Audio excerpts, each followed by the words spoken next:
Durante mi juventud, me enamoré de una maravillosa persona.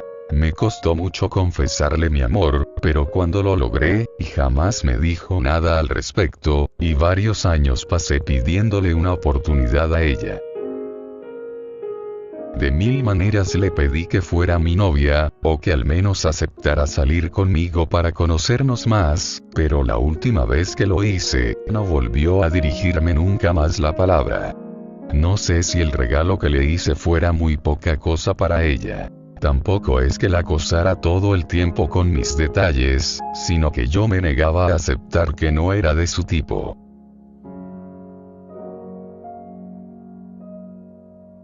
Durante años no hubo contacto entre los dos. Amigos en común me hablaban de que estaba saliendo con alguien. Era con un tipo con el que me costaba trabajo creer que hubiera logrado con ella lo que nunca pude hacer yo, y siendo sincero, y quizás egocéntrico, un tipo al que le faltaba mucho para ser lo que ella se merecía.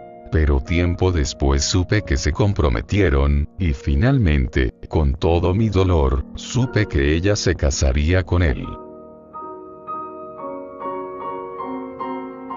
El día de la boda, yo estuve en la iglesia, escondido en un rincón, y Dios sabe que no tuve el valor de impedir la boda cuando el sacerdote dio la oportunidad para hacerlo. Cuando ella lo besó a él, salí corriendo y cerca de la puerta, tropecé y caí al suelo. Estoy seguro que ella me vio, tal como todos vieron mi caída, pero entre ella y yo, mi caída no fue esa, sino otra. Yo nunca encontré después el amor. Siempre pensé que ella lo sería para mí. Cuando se casó, tuve tanto miedo de no encontrar en otra persona, esa sensación interior de estar en armonía con todo el universo y sentir que nada más te falta en la vida.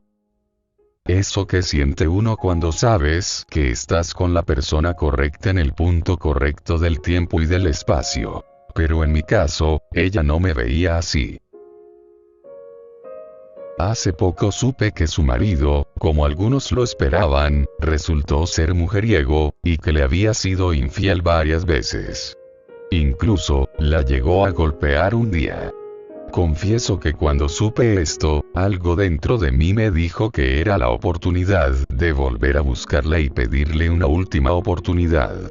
Pensé que al verme, ella se sentiría arrepentida y me diría que siempre tuve razón y que mis intenciones con ella fueron reales, y escaparíamos juntos hacia aquella vida que tantas veces prometí darle. Vida que ya tenía yo, pero incompleta porque me faltaba alguien como ella. Así de cursi era mi imaginación en ese momento. Cuando supe su domicilio, fui a buscarla cuando su esposo no estuviera en casa. Así es. Incluso estaba pecando por desear la mujer de mi prójimo, pero quizás Dios hubiera podido perdonarme si lograra yo darle la felicidad y el amor que su esposo no pudo darle. Cuando toqué a la puerta, no podía creer que al abrirse, y después de tantos años, estaba ella de nuevo ahí, frente a mí.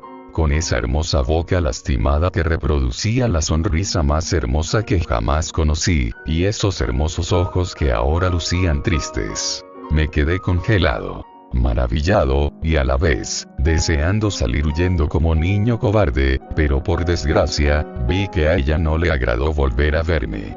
La insulté con mi presencia y con lo que ella describió como una enfermiza y peligrosa obsesión de mi parte que podía ponerla en riesgo. Y jamás creí que ella pudiera decirme cosas que tan fácilmente me destruyeran por dentro. La forma en la que me trató, se me antojaba para que la usara con su esposo, no conmigo. Vi que se estaba poniendo muy feo y antes de que ella fuera a llamar a la policía, o que los vecinos salieran a ver qué estaba pasando, pasó algo que desde entonces, me hizo perder la fe en la gente. Apareció una joven que parecía ser la ayudante doméstica, cargando a una hermosa bebé que pusieron en los brazos de su madre. En ese momento, entendí que todo estaba perdido para mí. Admito que con lo macho que a veces suelo considerarme, una lágrima se me escapó, y lo peor es que ella se dio cuenta, hasta que me cerró la puerta en la cara. Después de eso, siempre me pregunté qué es lo que estaba mal con ella como para preferir a alguien como su esposo, y aborrecer a alguien como yo. Pero, no era esa la pregunta que debía hacerme, sino que era lo que estaba mal conmigo, que no podía olvidar a alguien que no sentía nada por mí. Yo tenía al parecer, la misma discapacidad que ella para quererse uno mismo un poco más. A la fecha, no he encontrado el amor, y tristemente, sigo enamorado de ella. Procuro no saber nada más de su vida, pues me lastima saber de su infelicidad, pero así es esto del amor, y así somos muchos que no tenemos la capacidad de reconocerlo cuando llega a nosotros.